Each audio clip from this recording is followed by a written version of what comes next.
Bonjour et bienvenue dans cette nouvelle émission du Rendez-vous des Futurs, une émission tout à fait particulière puisqu'elle s'inscrit dans un cadre tout à fait singulier, le cadre du Festival du Rendez-vous des Futurs. Nous sommes aujourd'hui le 6 mai 2021, nous sommes en direct et si vous nous regardez soit en direct, soit en replay sur n'importe quelle plateforme vidéo. Et puis vous nous écoutez aussi, vous nous regardez avec les oreilles sur les plateformes audio et vous faites bien, c'est super. Je vous présente ou pas Nils Osmanov qui m'accompagne depuis 11 ans dans ce projet au long cours. Et nous sommes rejoints à bord de cet équipage au long cours des Rendez-vous des Futurs. Nous sommes rejoints par les joyeux équipages de la JD Carré, de Triple C et du Cube, les coproducteurs, tous ensemble les coproducteurs de cette émission. Aujourd'hui, nous allons nous intéresser au nudge et à l'éthique des algorithmes. Alors dit comme ça, je vais poser des mots-clés là comme ça sur la table. On va parler éthique, donc on va parler robots, on va parler data vision, on va parler design, on va aussi parler de Napoléon. Vous allez voir. On va parler apprentissage, on va parler des petits coups de pouce. Ben oui, les petits coups de pouce, c'est le nudge tout simplement. Enfin, on va encore essayer de comprendre, encore dans cette émission, ce qu'on entend aussi par le nudge quelque part. Pour en parler, donc avec Nils Osmanov, parce que tous les deux on pourrait en parler, c'est sûr, mais ça pourrait tenir peut-être 5 minutes. Et là, on va tenir plus d'une demi-heure avec Laurence De Villers qui est en visio. Alors, je vais prendre la bio Twitter parce que c'est la plus actuelle, c'est la plus courte et au moins on ne se trompe pas. Professeur en intelligence artificielle à la Sorbonne, CNRS Paris-Saclay. Research on Chatbots Affective Robots, auteur de Des robots et des hommes et des robots émotionnels en 2020. Voilà, les robots émotionnels. Laurence De Villers, Olaf Avenatti qui est avec nous. Bonjour Olaf. Alors Olaf, vous collaborez avec le studio Tout pour Plaire depuis très longtemps et vous avez développé votre propre studio depuis 2014. Vous créez des objets de communication, des parcours d'exposition, des sites web et des applications numériques. Vous êtes enseignant également à l'ESAD de Reims et qu'est-ce que je pourrais dire d'autre? Eh bien, vous publiez régulièrement, donc en fait, il faut aussi suivre donc, Olaf Avenatti sur votre meilleur moteur de recherche et vous tombez sur tout ce que vous voulez autour de notre invité. Frédéric Durieux est en ligne également et il représente le collectif Poésie Masculine. Bonjour Frédéric. Bonjour. Alors Frédéric Durieux, vous êtes artiste des nouveaux médias, vous êtes designer d'interactivité. Votre truc à vous, et ça c'est aussi un des mots-clés qu'on va explorer, la poésie algorithmique. Vous êtes auteur, développeur, programmeur. On va aussi parler de peinture algorithmique. Bref, il y a beaucoup de concepts qu'on va détricoter ensemble. Et je ne m'octroie pas la première question puisque je la donne à Nils Osmanov, président du Cube. Bonjour, merci beaucoup d'être avec nous. Alors, vous interrogez tous les trois, chacun à votre manière, sur l'éthique de votre technique, de vos pratiques. On sait tous aujourd'hui que la fabrique du consentement et la fabrique de l'ignorance sont considérablement amplifiées par le numérique, les réseaux sociaux, les biais algorithmiques, les fake news, etc. Et vous travaillez à développer l'esprit critique, à faire évoluer les comportements vers une société plus éthique et responsable. Alors, on va démarrer avec Olaf Avenatti. Éloi l'a dit, vous êtes spécialiste de la data vision, le design de la donnée, qui nous permet aujourd'hui de lire le monde autrement. Peut-être, pour planter le décor, c'est quoi cette discipline? À quoi sert-elle? Et peut-être un ou deux exemples qu'on pourra peut-être même un peu afficher. Donc la data vision, ça s'appelle aussi, on appelle aussi la data visualisation, la visualisation d'informations. Ça consiste en fait à essayer de donner une forme visuelle synthétique et immédiate à des phénomènes complexes qu'on sait décrire et quantifier, qu'on sait décrire par les nombres principalement. Donc la plupart du temps, ce sont des statistiques qui doivent être en fait mises en scène de telle façon que les tendances qui sont à l'œuvre à l'intérieur des jeux de données puissent émerger et être visibles et perceptibles. Et au travers de cette perception, on attend une chose principalement, il me semble, en tout cas moi c'est ce que je cherche dedans, c'est la capacité d'ouvrir une conversation autour de ces réalités chiffrées, une conversation qui fait qu'on dépasse la sphère des experts, et que les experts peuvent dialoguer avec des gens qui ne sont pas experts, mais en constatant ensemble les mêmes faits. Voilà, donc c'est une sorte de terrain de discussion, la data visualisation, selon moi. Et vous dites qu'il faut regarder les données brutes parce que ce qu'on ne voit pas, on ne le ressent pas. Donc c'est une forme de médiation des données, comme vous l'avez dit, pour les rendre accessibles à des non-experts. Je crois que quelqu'un appelait peut-être la simplexité. L'idée, c'est de pouvoir partager les faits, d'avoir des langages communs dans la codécision et l'aide à la décision. Et vous m'avez dit l'autre jour que il y avait quelque chose qui était, comment dire, troublant aujourd'hui et un phénomène finalement que moi-même je n'avais pas conscientisé, qui est la question de la solitude du data scientist. Est-ce que vous pouvez expliquer un peu ça? C'est quoi la solitude du data scientist? En fait, c'est quelque chose auquel on s'est mis à réfléchir quand on a essayé de travailler. Nous, en tant que designer, on ne connaissait pas grand-chose aux données non plus, donc on s'est dit on va aller donc discuter avec des chercheurs pour comprendre ce que c'est qu'une donnée. Concrètement, si on doit donner forme à cette chose, autant essayer d'aller la comprendre. Et en fait, on s'est rendu compte en chemin que en fait, les personnes qui travaillent les données sont assez solitaires en fait, dans leur façon de penser, parce qu'en fait, elles sont dépositaires d'une expertise. Cette expertise, elle n'est pas évidente à partager avec des gens qui ne la partagent pas. Enfin, je veux dire, qui n'ont pas cette pratique. Et on peut se retrouver parfois où, disons, il y a un effet de bulle qui se crée, c'est-à-dire les experts entre eux peuvent parler de choses très complexes autour des algorithmes et les algorithmes après présentent des résultats et parfois un non-expert a plutôt tendance à essayer de se raccrocher à des résultats d'algorithmes plutôt qu'à essayer d'envisager ce qui les produit, ces résultats. Et voilà, donc on s'est mis à imaginer que peut-être le développeur, le data scientist, le data ingénieur, il était seul à prendre pas mal de décisions en fait. Formatives, des décisions qui donnent de la forme, des décisions qui transforment. Performatives, oui, tout à fait. Ouais, tout à fait. Alors j'ai envie de demander à Laurence de Villers de rebondir, enfin de donner son point de vue sur cette question de la solitude du data scientist. Est-ce que vous partagez ce point de vue? On parlera de votre travail après, hein, mais déjà juste sur cette question-là, comment est-ce que c'est quelque chose que vous avez vu, vécu, ressenti? Vous qui travaillez beaucoup avec les algorithmes, je précise, pardon. Oui, j'entraîne des algorithmes avec des données. Donc, je suis chercheur plutôt que data scientist, mais je suis un peu surprise par cela. Alors, la solitude du data scientist, moi, je ne la ressens pas du tout, puisqu'en fait, j'essaie au contraire, quand on va chercher des données, de les collecter dans un milieu réel, donc avec évidemment l'interaction avec soit des médecins, soit des psychiatres, soit des gens dans différents objectifs, dans l'éducation par exemple. Donc je discute beaucoup avec les personnes qui amènent ces données. Je les écoute aussi, je ne les écoute pas toutes seules, puisqu'on les annote. Et on les annote avec des linguistes, des psychologues, dans pluridisciplinarité. Et effectivement, si on n'est pas dans cette pluridisciplinarité, qu'est-ce qu'on fait vraiment?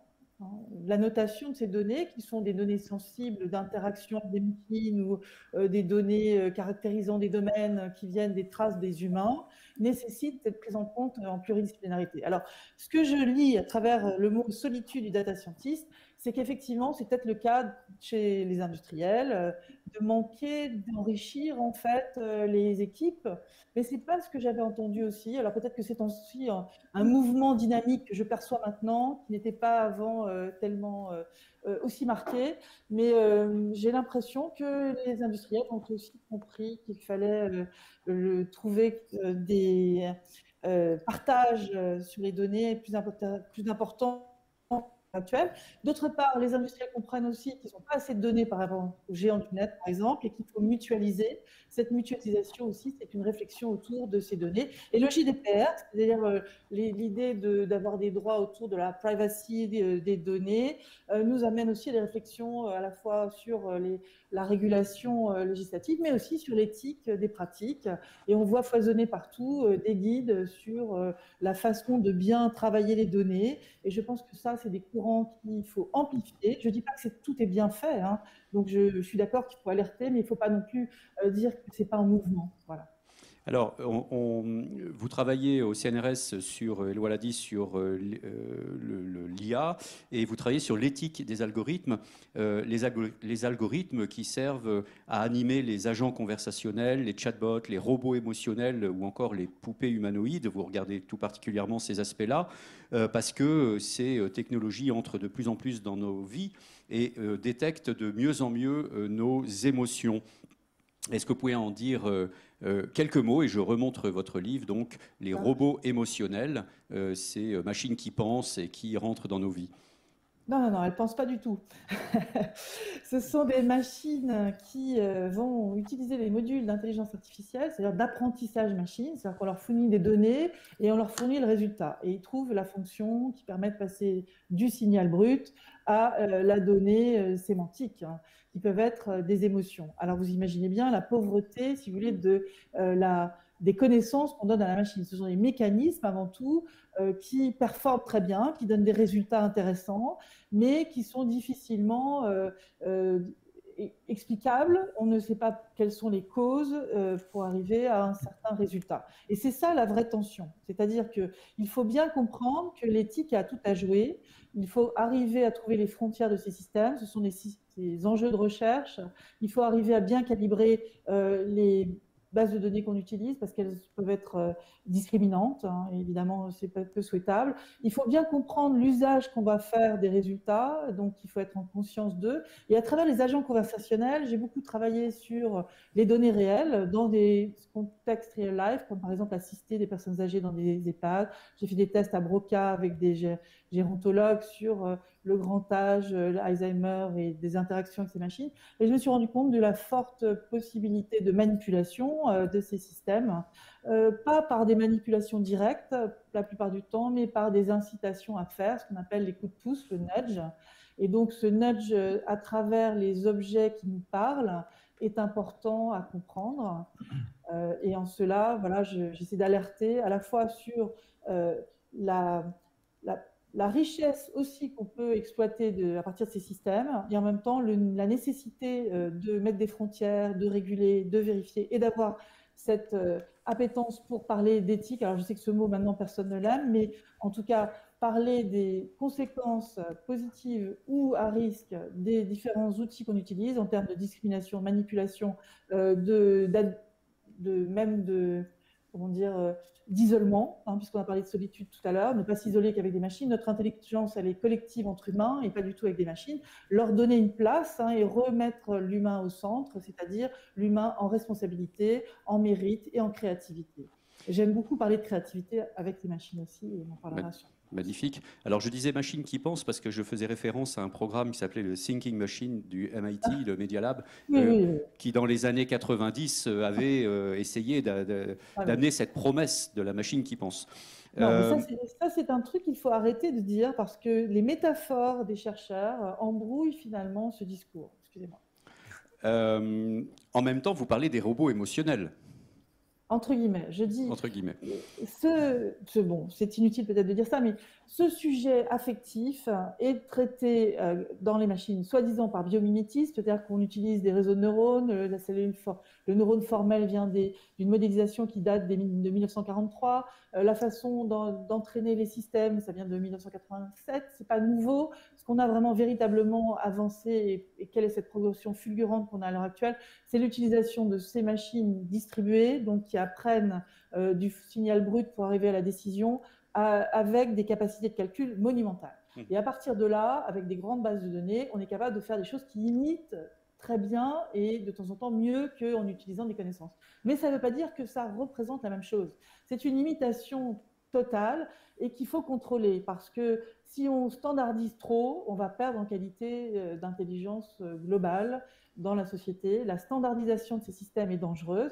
Il faut bien sûr les utiliser dans des cadres particuliers. Et en cela, je lève mon chapeau à l'Europe qui fait ses premiers pas sur la régulation éthique des systèmes et du comportement des systèmes. Et détecter le comportement des gens, vous imaginez que ça va donner aux machines des pouvoirs d'insuffler justement des stratégies particulières, d'inciter à faire. Et en cela, il faut absolument qu'on garde un espèce de libre arbitre, si on peut encore dire ça. Mais en tout cas, qu'on amène tout le monde, les citoyens, et dans l'éducation, qu'on pousse ce sujet, amener à une conscience des risques. Alors, vous avez parlé du coup de pouce tout à l'heure, du nudge.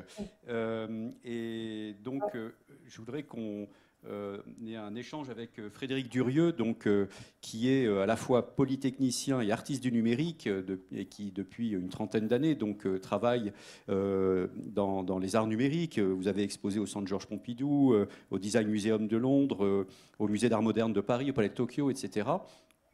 Et récemment, vous avez co-créé, parce que je crois que c'est un collectif, une œuvre, une installation qu'on pourrait peut-être, vous allez me dire si je me trompe, mais qualifier de nudge ou pas. Et est-ce que vous pouvez en dire quelques mots? Et je crois même qu'on pourra voir peut-être des images. Oui, alors voilà, donc cette installation s'appelle donc Poésie masculine avec des guillemets, et ça met en scène, donc c'est un tunnel de 8,50 m de long, 4 mètres de large, 4 mètres de haut, des écrans à gauche et à droite, immersion totale, des capteurs au-dessus qui permettent de savoir où sont le public. Et lorsqu'on rentre dedans, en fait, le principe de cette installation, c'est de mettre le spectateur en position de harcèlement. Et au fait, c'est pour faire vivre, pour montrer ce que vivent les femmes actuellement quand elles se baladent dans la rue. C'est quasiment courant, permanent maintenant pour les jeunes filles et les filles un peu belles. Et elles osent plus s'habiller, elles osent faire des détours pour ne pas avoir ce harcèlement. Et donc voilà, l'idée, c'est dans ce tunnel, on y met donc du public, principalement des hommes, donc, hein, et ils vivent l'expérience qu'une femme vit en permanence tous les jours dans la rue. On va peut-être voir quelques images, mais je crois que on va peut-être voir quelques images, mais je crois que les images ont du son. Du coup, on va les passer et on se retrouve juste après pour en parler.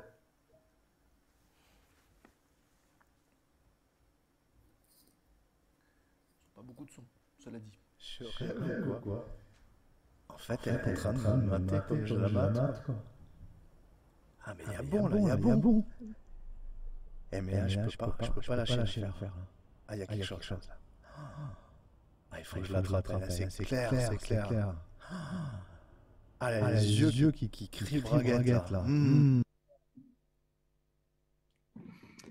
Frédéric Durieux, je vous laisse. Moi je suis pantois, donc je vous laisse commenter. Alors, donc, en fait, là, ce qu'on voit, c'est donc un des premiers écrans. Donc, c'est une expérience qui dure 5 minutes. Et donc, le premier écran, ce sont donc tous des personnages qui sont dans cette rue noire. Il y a 6 personnages à gauche et à droite. Et donc, avec des Kinect, donc ces capteurs, dès qu'on s'approche d'un des personnages, ça y est, on entend ses pensées. On entend tout son processus intellectuel avant de passer à l'action pour harceler une personne. Je vais la suivre, je vais la toucher.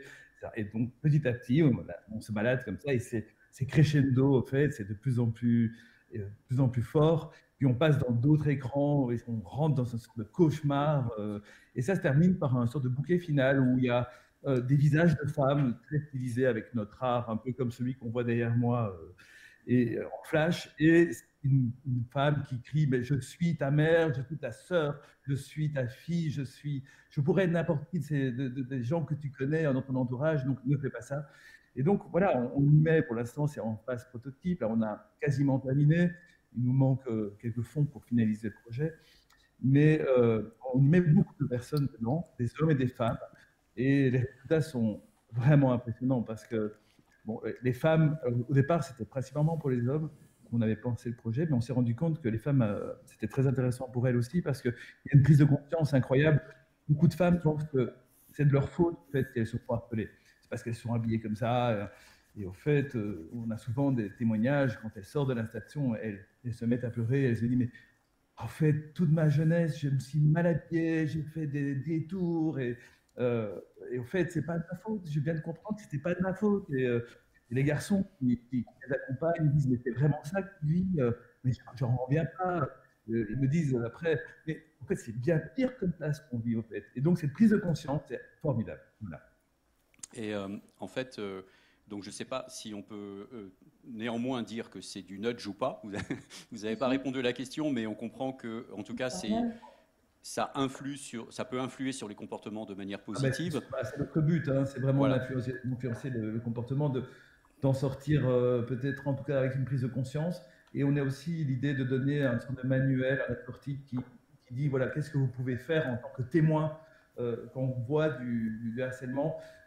On aura un petit fascicule qui dira voilà, comment interagir sans se mettre en danger. Voilà. Et ça, permet de refaire le lien avec Olaf Avenatti, parce que moi, ça me fait penser à une autre installation d'un artiste qui s'appelle Mel Sheen, qui est un artiste américain et qui a développé une application en réalité augmentée, où quand vous baladez dans un quartier de New York, vous voyez, donc avec la réalité augmentée, vous voyez des bateaux qui passent en dessus de votre tête, en haut des immeubles. Et en fait, lui, ce qu'il a voulu, c'est représenter la montée des eaux avec le réchauffement climatique et de faire vivre l'expérience physiquement aux gens dans la rue pour qu'elle soit très, très prégnante, justement. Et j'ai eu l'occasion de vivre cette expérience. Effectivement, ça marche assez bien. Mais en fait, ce qu'il a dit dans une conférence de presse, c'est les gens ne veulent pas voir, on va leur montrer. Je trouve ça assez intéressant. Et là, on rejoint la data vision, c'est-à-dire que lui, pour faire cette installation, il a utilisé des données, comme vous, j'imagine, vous avez utilisé des données liées au harcèlement des femmes. Lui, il a utilisé des données sur le réchauffement climatique pour voir jusqu'où New York allait être sous l'eau. Et là, on est dans une autre forme de data vision, peut-être un petit peu plus expérientielle, peut-être un petit peu plus poétique aussi. Est-ce que là, comment vous réagissez à cette question de data vision, nudge, art numérique? C'est à moi que vous posez la question. Avec le micro, Olaf Avenatti. Alors en fait, c'était à Olaf que je posais la question, mais vous pourrez également, bien sûr. En fait, j'ai l'impression qu'à la confluence de tout ça, c'est les mêmes choses qui se produisent. C'est-à-dire, la question, c'est de faire exister dans l'imaginaire d'une personne, de faire qu'une chose se réalise dans son esprit, en fait.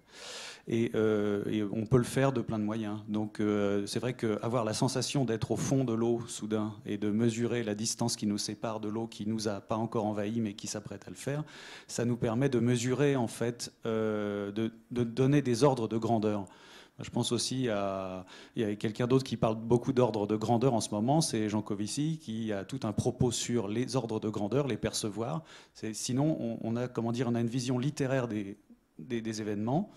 On peut raconter les événements de façon littéraire, mais on peut aussi en avoir la mesure. Et en général, quand on prend la mesure de quelque chose, intellectuellement, en fait, ça crée un choc en nous, quoi. Et ça crée un choc de réalisation dans notre esprit. Et c'est peut-être ça qui relie ce dont on parle en ce moment. C'est si je peux mesurer, si je peux prendre de la distance par rapport à la parole de quelqu'un qui moleste en pensée une femme, bien sûr que ça réalise quelque chose dans le processus de pensée qui est à l'œuvre. Quand je suis en train de regarder une data vision, ce qui se produit également, c'est que en fait, dans mon regard, dans la spatialisation des choses, je peux avoir une mesure des phénomènes, mais qui se passe cette fois-ci dans le plan, qui est quelque chose qui fait plus appel à nos capacités pré-attentives du regard. Donc c'est aussi quelque chose qui est une perception instantanée et très puissante en fait, qui a lieu et qui nous permet d'avoir une prise de conscience. Moi j'ai envie de dire mesure, plan, Napoléon. Oui, pourquoi pas. Et pourquoi Napoléon? Pourquoi on en parle de Napoléon? On a eu cette conversation avec Niels sur quelques exemples qui illustraient la data visualisation, et il se trouve qu'en France, on a un des fondateurs de la discipline au milieu du 19e siècle, qui s'appelle Charles-Joseph Minard, un ingénieur, qui s'est beaucoup intéressé à la représentation graphique des statistiques. Et il a essayé de représenter la campagne de Russie en data vision, en une seule image. Et donc la campagne de Russie, si vous vous souvenez de vos cours au lycée, on vous dit, voilà, l'armée est partie et puis a fait la guerre en Russie, il y a eu un siège terrible, un hiver terrible, et presque tout le monde est mort. Et en fait, on en a comme ça un récit qui est un récit d'une catastrophe. Mais en fait, c'est quelque chose qui est un petit peu difficile à imaginer, en fait, réellement, ce que c'est. Et donc, ce que fait Charles-Joseph Minard, c'est qu'il fait une enquête dans les registres de la médecine militaire, notamment, dans les registres militaires, et il va comptabiliser les décès et leur lieu, et où est-ce que ces décès sont arrivés. Et il essaye de faire... Donc, en fait, on voit bien le travail de fourmis que ça représente en même temps et d'enquête. Et donc il crée une image. Lui, l'idée qu'il avait à l'époque, c'était de dire une épaisseur dans un fil peut exprimer une quantité. Donc si le fil est épais, la quantité est importante, et à mesure que le fil se réduit, la quantité diminue, la quantité exprimée diminue. Donc il a fait des cartes d'émigration comme ça notamment, mais là il l'applique donc à cet aller-retour tragique. Donc en beige on voit le chemin aller, et en noir on voit le chemin retour de la campagne. Donc c'est temporel, c'est pas spatial. C'est aussi spatial, puisque à gauche on est pseudo à l'ouest, c'est la France, et à droite c'est Moscou.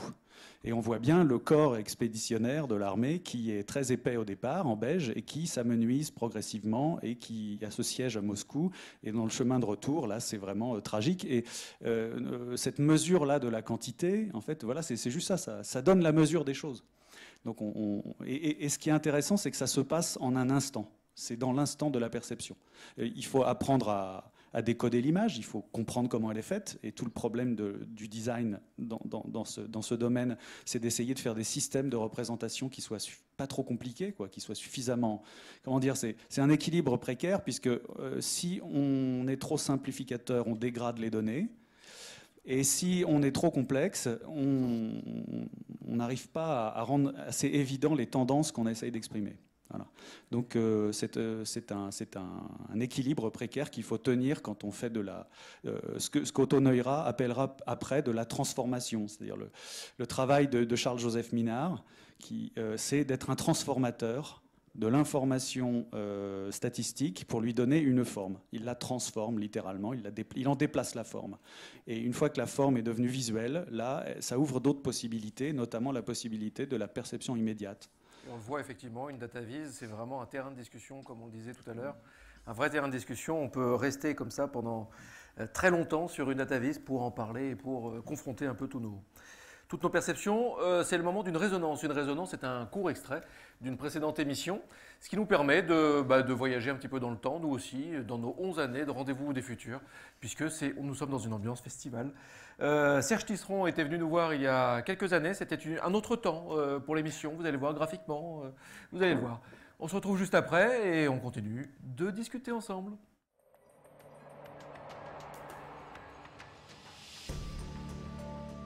La déconnexion des robots. Déconnexion des robots, c'est un cas particulier d'un problème plus général qui est aujourd'hui le droit à la déconnexion.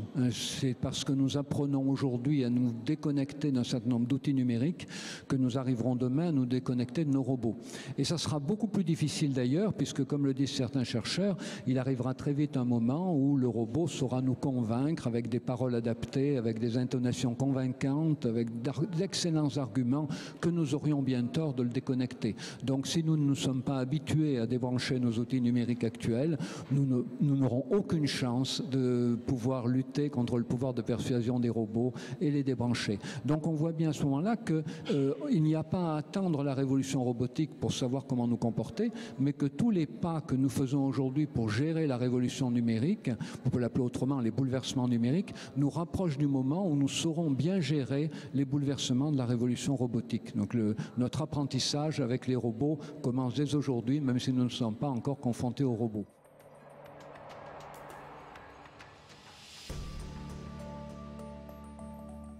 Laurence de Villers, je me tourne mécaniquement vers vous. Vous êtes vous rejoignez Serge Tisseron dans le sens où c'est dès maintenant qu'il faut commencer à s'habituer à vivre avec les robots. Oui, on se connaît très bien avec Serge Tisseron puisqu'on s'est rencontrés la première fois quand il travaillait, et moi aussi, dans un comité autour de SoftBank Robotics, c'est-à-dire que moi j'ai travaillé pendant 8 ans sur l'interaction de ma machine avec ces petits Nao et puis ensuite Pepper et d'autres robots qu'ils ont fait, et il était aussi assez souvent impliqué où on lui posait des questions. Donc, j'ai les mêmes avis, si ce n'est que je connais plus la technologie et donc j'ai l'impression que c'est bien plus large, que c'est pas l'histoire de robots là. Le robot, c'est le fantasme qui nous arrive des mythes, etc. Mais c'est les algorithmes, quoi. Voilà. Non, mais si vous regardez maintenant ce qui se passe, est-ce que le ciel étoilé est un vrai ciel étoilé? Est-ce que finalement les satellites envoyés par Elon Musk ne sont pas aussi des étoiles? Où est la perception du réel, d'une certaine vérité? Y a-t-il encore une possibilité de savoir si c'est réel ou pas? On va aller vers des frontières comme celle-là, avec fort intérêt pour l'éducation, hein, je suis d'accord, avec aussi fort risque sur la manipulation en fonction de ce que l'on fait. Hein. Est-ce que moi j'ai aussi expérimenté la réalité virtuelle pour prendre conscience, je sais pas, j'étais un arbre, j'ai flambé dans une forêt, voilà, pour faire attention à l'environnement. C'est fort impactant. Je sais que c'est des outils qu'on utilise aussi pour plein d'aspects, pour prendre conscience des choses. Mais comment sont-ils conçus? Qui va les concevoir et pour quel but? Si le but est évidemment de prendre conscience, d'éduquer, de faire un bien-être pour tous, c'est bien. Si c'est juste utilisé sans qu'on sache comment c'est fait, quels sont les technologies ou les concepts manipulés. Hein. Le nudge, qu'est-ce que c'est par exemple? C'est une théorie qui vient de l'économie comportementaliste. C'est un prix Nobel qui s'appelle Richard Thaler qui avait proposé cela en 2010, enfin qui a été prix Nobel en 2017, qui a écrit bien avant sur le fait que dans le design qui nous entoure, on peut nous manipuler. Je vous donne un exemple hyper simple. Je veux réserver une chambre d'hôtel et je vois une petite ligne rouge qui apparaît en dessous qui me dit 25 autres personnes veulent réserver cette chambre. Paf, je la prends. Ça, c'est une incitation à faire quelque chose, juste parce qu'un design m'a poussé à le faire, sans m'obliger à le faire, sans me dire, là. Je fais des tests comme ça avec des enfants à l'école, où ils ont à interagir avec un robot, un Google Home, un agent conversationnel ou un humain, avec les mêmes protocoles, avec des économistes, hein, puisque j'ai une chaire en fait en IA pluridisciplinaire à Saclay. Eh bien, on peut démontrer que lorsque on est dans une interaction où on a pu mesurer les nudges, la personne, le robot ou l'agent essaie de faire changer d'avis des enfants, et bien les machines arrivent plus facilement à faire changer d'avis. Vous posez la question de qui code le code. C'est une formule d'un éminent juriste qui travaille sur les algorithmes. Est-ce que ce sont qui code le code? Est-ce que c'est les plateformes avec les algos ou est-ce que ce sont les politiques avec les lois? Vous travaillez au sein d'un programme qui s'appelle, si je ne dis pas de bêtises, le CNPEN, un programme européen sur l'éthique des algorithmes. Est-ce que vous pouvez en dire quelques mots?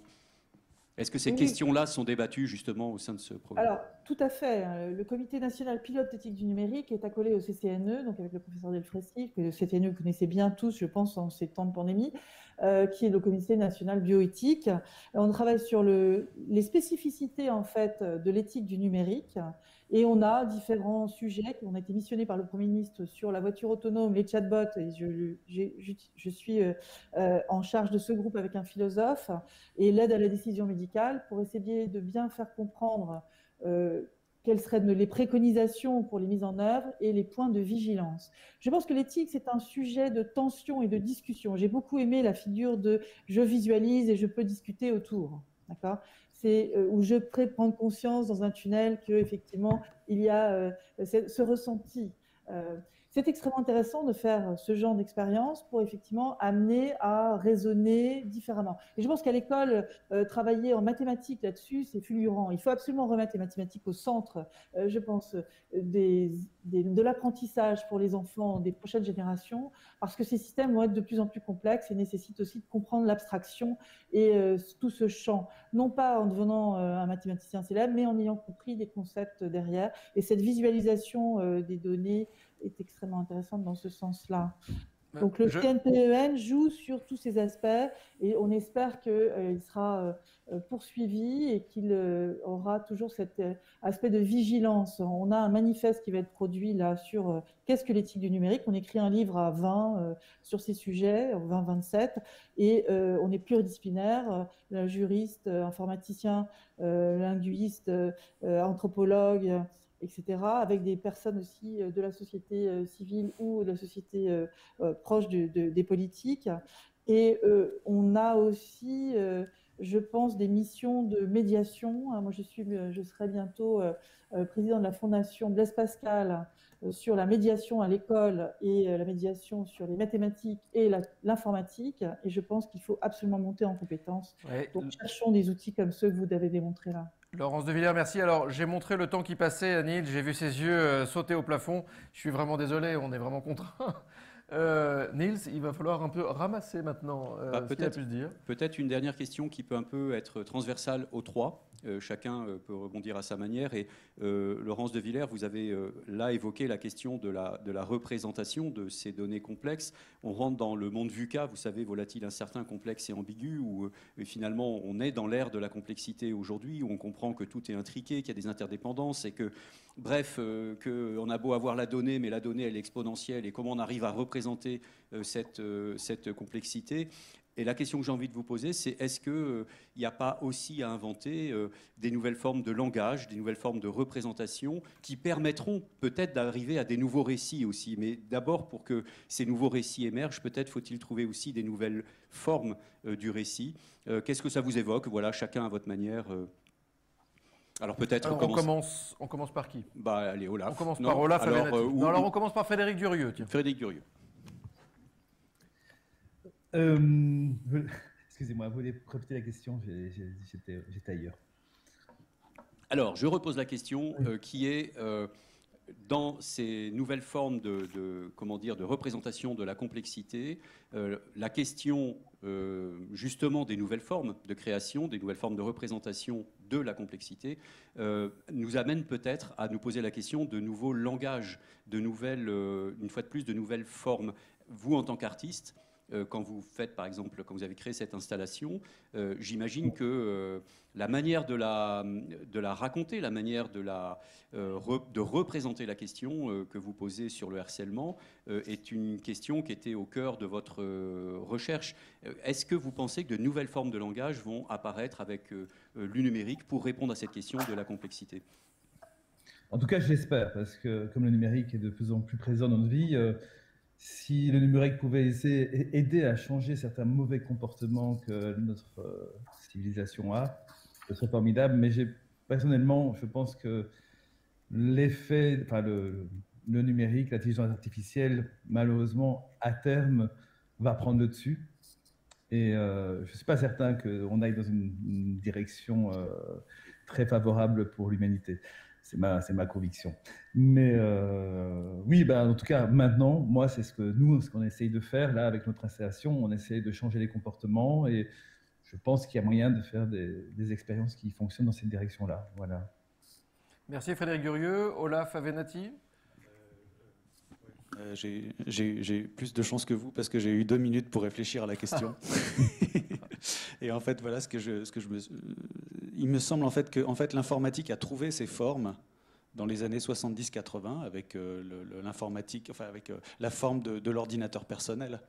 Et ça a permis au monde entier en fait de commencer à pratiquer de l'informatique sans pourtant devenir informaticien. Donc ça a créé un rapport comme ça un peu organique, intéressant, à une grande échelle. J'ai l'impression qu'aujourd'hui finalement il y a quelque chose la question se rejoue. Mais la question n'est plus d'être en mesure collectivement d'opérer des outils qui comportent de l'informatique, puisque ça maintenant on a cette éducation aux interfaces, on sait manipuler en fait des outils. Mais par contre, peut-être que on s'est retrouvé aussi très fasciné par cette manipulation et qu'on a perdu de vue un peu l'idée que en fait l'informatique c'est un outil qui sert à faire quelque chose, qui doit nous amener quelque part. On doit s'en servir pour faire des choses. Et pour l'instant, on est un peu, j'ai l'impression qu'on est plutôt dans une tendance où on est en train de jouir de la puissance de cette mécanique qui fait que les choses arrivent avec apparemment sans effort. Et donc moi, j'aurais tendance à dire que s'il y a des formes à trouver demain, c'est des formes qui nous remettent en contact avec la complexité des processus, qu'on comprenne que en fait, tout est formatif, toute forme produit de la transformation et que tout ça a des conséquences. Voilà. Et donc, je pense qu'il faut que ça... on a un gros chantier en fait, de formalisation qui nous attend, je pense. Et enfin, le dernier mot reviendra à Laurence de Villers. Vous avez eu 4 minutes pour réfléchir à la question et avec une réponse en 1 minute. Challenge. Je suis tout à fait d'accord avec ce qui vient d'être dit. En tout cas, s'il y a un nouveau champ à jouer sur lequel il faut remettre plus d'humanisme et les tendances actuelles, je suis d'accord, vont plutôt vers l'économie à tout va, sans prendre en compte ses enjeux et ses risques. La dépense énergétique derrière, l'utilité, c'est le facteur premier. Comment on pourrait dire que telle chose est utile? Qu'est-ce qu'elle apporte? Donner du sens. Il faut absolument donner du sens plutôt que faire des logiciels invisibles qui nous séduisent et qui ne servent à rien, si ce n'est qu'à prendre du temps, de l'attention. Donc on a en cela besoin d'être plus en réflexion, en tension. On fait ça aussi de façon internationale, nous, dans un autre groupe qui s'appelle le GEPAI, avec 15 démocraties. C'est un sujet mondial. C'est un sujet sur lequel il faut absolument aller en étant optimiste sur les capacités de l'humain de s'adapter, d'être spirituel. Et comme il est vulnérable, il a toujours eu des capacités de rebondir. Donc, je pense qu'on pourra avoir des outils de plus en plus intéressants avec des nouvelles formes de langage, de visualisation, pour mieux comprendre l'humain et le monde dans lequel on vit. Merci infiniment Laurence de Villers, Olaf Avenatti, Frédéric Durieux. Merci beaucoup d'avoir joué le jeu de cette émission. Merci Nils Asiosmanov. On se retrouve bientôt évidemment. Cette émission a été préparée grâce au talent conjugué des équipages, joyeux équipages de JD Carré, Triple C et du Cube. Bon, évidemment, si vous en avez vraiment l'envie, aimez, commentez et ensemble, partageons le changement.